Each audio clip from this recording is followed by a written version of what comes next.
malam kan junub Pak Ustaz, rencana mandi kan nak subuh, tahu-tahu jam 3 malam tuh Ustaz, dini hari sesak napasnya mati Ustaz. Ya, bongkar kuburan malam tuh ya gak ada takutnya, bongkar setubuhi supaya jangan ketahuan, karena mau cepat dia kadang nggak sempat dia lagi nanamnya balik, tinggalkannya itu. Ada kisah zaman dulu.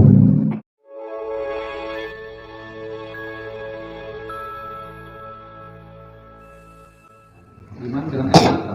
Ya, Air mata. Katanya jangan jatuh air mata. apa-apa itu kadang-kadang berlebihan tuh wak-wak itu. Iya, sampai ada ibu-ibu bilang, kayak mana lah Ustaz, namanya Uma awak. Awak kepingin nyiumnya, air mata nggak berhenti. Jadi asal mau cium begitu bentar saya, jangan dulu, lap.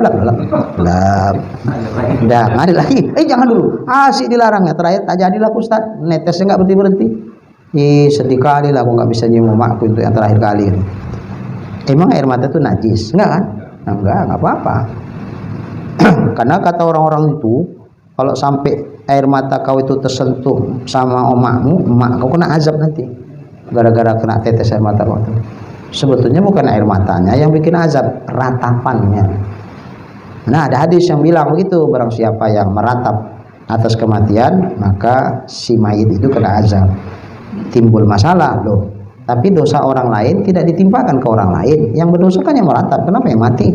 Jadi menanggung dosanya. Nah, jadi dijawab, kena siksa yang mati kena ratapan orang yang hidup apabila yang mati dulu tidak mengajarkan kepada anaknya untuk jangan meratap kalau ayah mati. Anak-anaknya nggak tahu, merataplah dia. Nah, itu ada kesalahan ayahnya, bukan kesalahan mutlak anaknya. Kesalahan ayahnya karena ayahnya nggak mengajarkan itu kepada anaknya. Maka setiap kesalahan yang dilakukan anak karena ayahnya nggak mengajarkan itu kepada anaknya, ya itu dosa anak lain, dosa bapak lain, bukan dosa anak itu ditimpakan ke bapaknya, enggak. Ya memang dosa bapaknya nggak mengajarkan itu sama anaknya. Nah, makanya kalau Nabi bilang suruh anakmu sholat umur 7 tahun, pukul. Kalau nggak mau sholat umur 10 tahun. Nah, ini kan maksudnya supaya anak mengajarkan sholat itu sama bapak mengajarkan sholat sama anaknya. Jadi bapak nggak pernah mengajarkan gitu, sehingga anaknya sampai besar tak sholat. Anaknya tak sholat, ya anaknya kena azab karena dia nggak sholat. Tapi imbas daripada karena bapaknya nggak pernah mengajarkan sholat, ya bapaknya kena libas. Bukan karena dosa anaknya nggak sholat bapaknya kena azab, enggak. Dosa bapaknya yang nggak ngajari anaknya sehingga anaknya nggak sholat.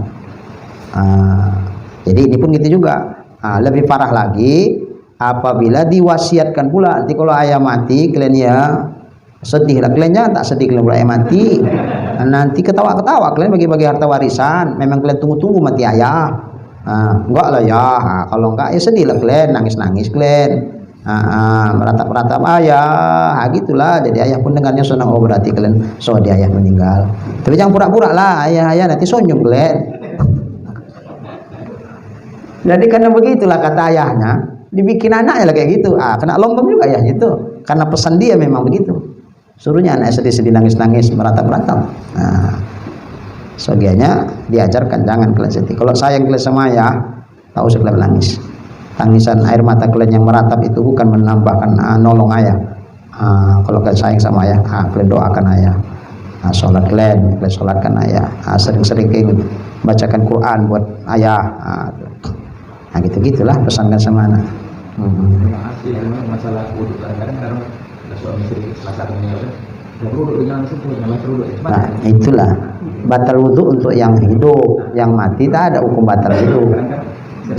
Iya. Nah, itulah wak itulah meriah kali. Nah, jangan nanti batal lah, repot kami nanti wudhu-wudhukan balik itu. Dari kapan? Yang batal itu untuk yang hidup, yang mati tak batal.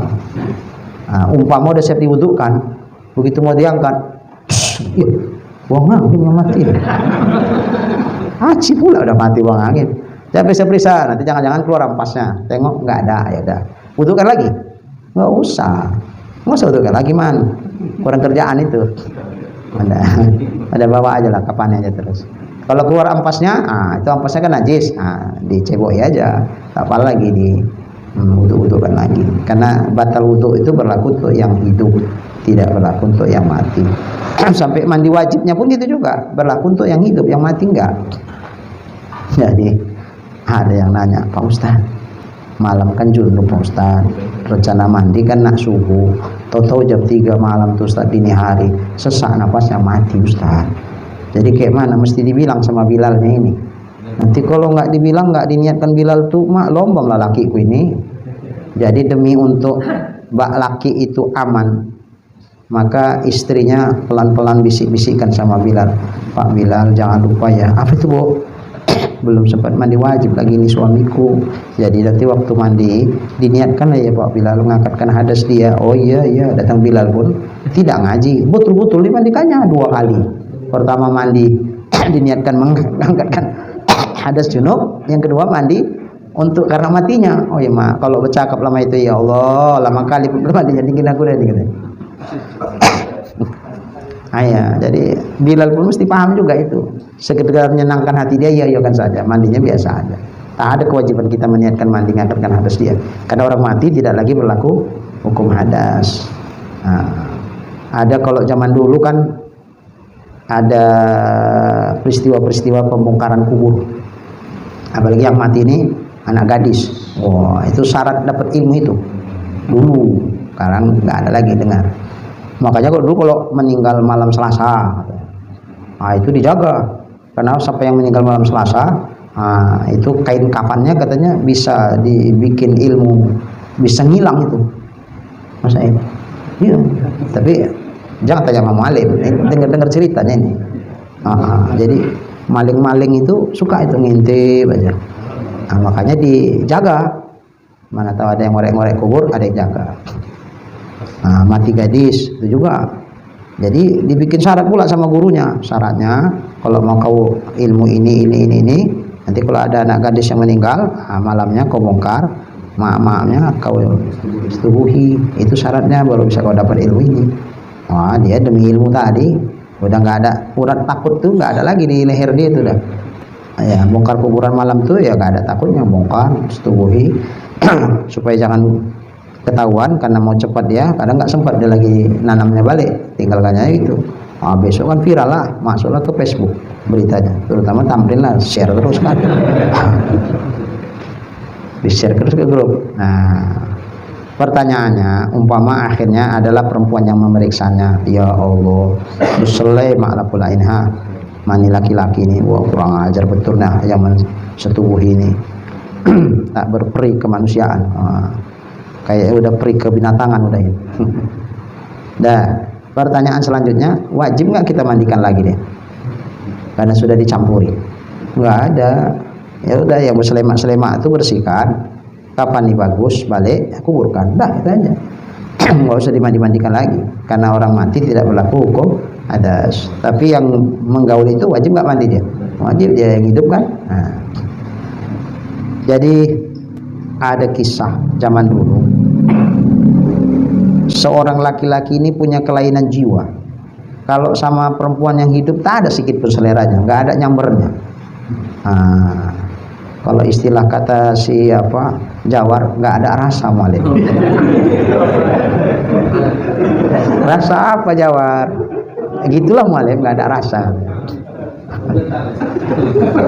Kalau nggak ada rasa masih mending, yang khawatir mati rasa.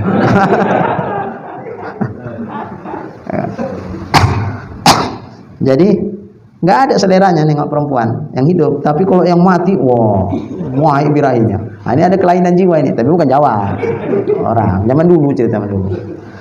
Jadi udah berpuluh-puluh mayit lah dibongkar, digauli, sekali rupanya dibikin Tuhan dia rupanya untuk tobat.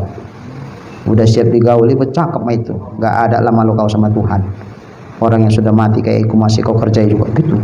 Habis itu lari, nggak bisa terlupakan ngiang-ngiang cakep mayit itu.